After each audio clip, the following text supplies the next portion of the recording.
approval untuk nak, pasal dulu ini adalah classified artifact. Classified maknanya tidak boleh dituntun oleh ramai, bermakna rahsia ya. Selepas banyak tahun mereka, 50 tahun mereka, banyak artifact-artifact yang classified declassified, maknanya tidak lagi menjadi rahsia. Ia become menjadi public domain, di mana kita boleh ambil gambar, kita boleh beli dan kita boleh cetak atau buat cerita daripadanya ya. Ini adalah antara satu yang kami dapat, di mana kalau kita lihat ya di situ jumlah migran yang datang ya. Di sini saya nak semua orang lihat tahun dia, tahun 1953, betul tak?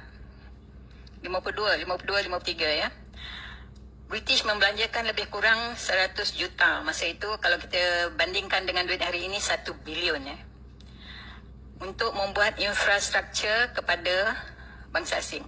Sekolah, hospital, jalan raya, lampu, everything.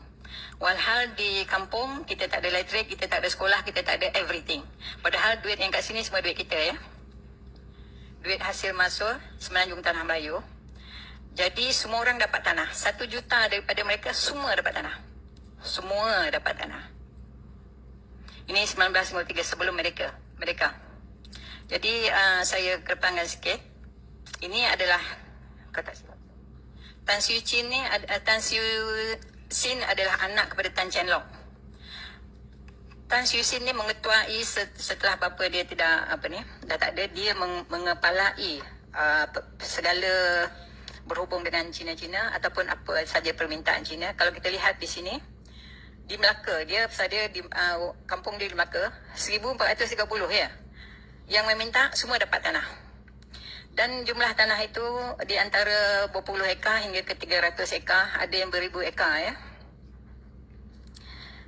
Tapi yang ni pun semua bangsa asing yang minta ni. Kalau kita minta usaha nak dapat. Di sini kalau kita lihat, 1 juta yang minta tu 1 juta dapat. Pada mulanya leasehold daripada 10 tahun ke 99 tahun ya. Kalau 99 tahun maknanya dia habis expired tahun 2035 baru habis. Amat lagi tu. Itu kalau pajakan. Tapi ditulis kat sini, daripada pajakan itu ditukar kepada untuk selamanya. Ditukarkan pada untuk selamanya. Apa yang kita khawatiri, antara tanah-tanah ini, ini bukan saya tulis ya, ini direct saya ambil daripada dia punya artifact ya. Kita lihat ya, semua 1 juta ni dapat. All the 1 million applicant approve. Dan kalau tidak sempat untuk nak mengukur tanah ke apa ke, dia consider as political apa ya, regarded as political lah, maknanya pemberian lah.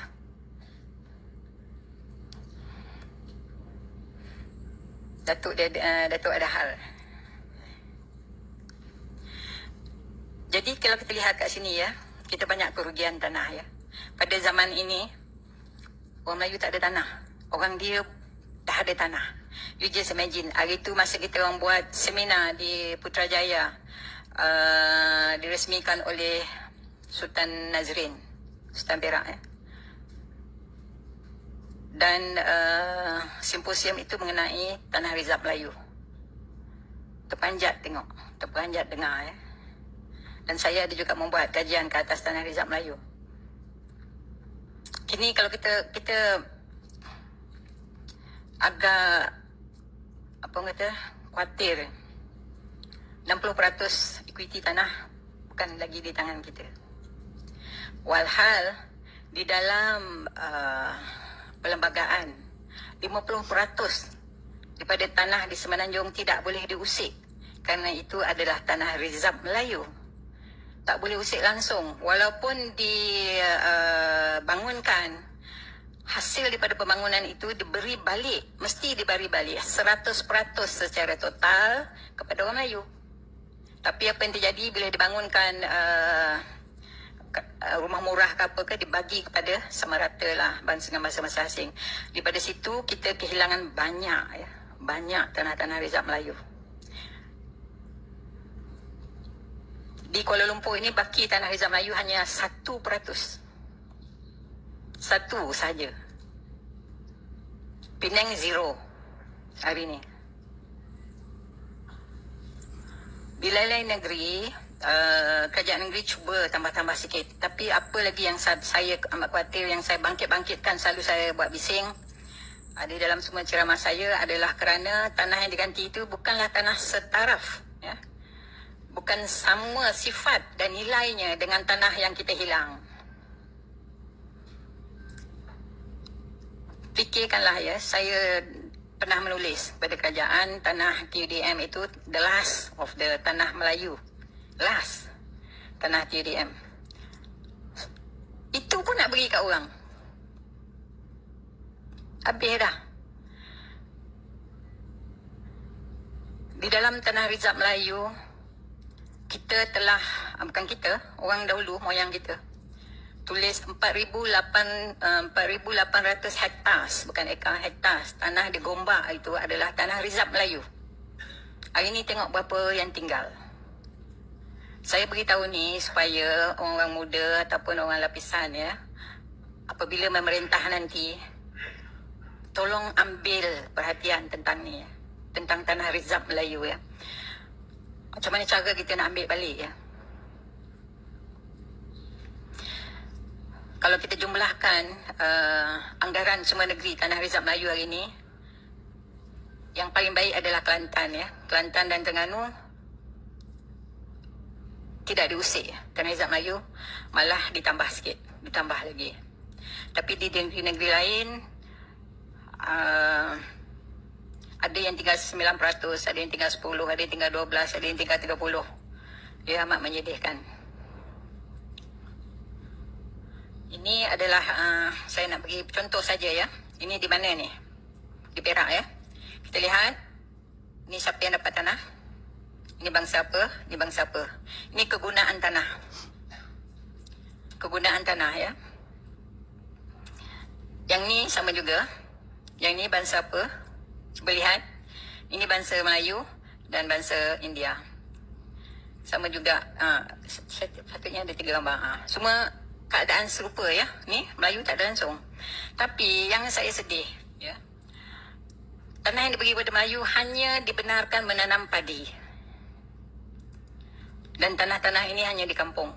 Tapi tanah-tanah yang lain yang diberikan kepada bangsa asing adalah di dalam pekan, adalah tanah-tanah yang prominent, tanah yang berprestij, yang tinggi nilainya, yang boleh dibuat pelombongan timah dan emas dan juga besi. Dan juga bertanam ladang getah. Tapi kita tidak dibenarkan. Tanah yang diberikan kepada orang Melayu tidak dibenarkan mendatangkan hasil. Ya. Tidak diboleh buat komersial. Ini adalah 4 orang bangsa asing. Ya. Salah seorang ni bukan orang sini pun. Ya. Ini jumlah tanah dia pada tahun 1926. Melebihi semua rakyat di Kelantan dan Terengganu. Jumlah tanah dia. Sedih tak? Jadi tadi bila saya suruh tengok tahun yang British menolong bangsa asing, ini tahun dia sama tak? Pada tahun ini orang Melayu minta sedekah dengan MCA sebanyak 500,000. Tadi British membelanjakan 100 lebih kurang 100 juta ya pada bangsa asing buat infrastruktur everything. Tanah yang ni kita dapat berapa? Kita meminjam. Yang ini dia tulis apa? Secret. Tapi saya dapat. Ya. Surat ni secret. Tengok siapa dalam ni. Nukul Rahman ada, Sadun Jubir ada, semua ada kat sini. Saya bila baca ni saya nak menangis. Malu. Menangis sebab malu. Pada tahun yang sama orang lain kaya raya, pada tahun ni kita miskin, papa ke dana.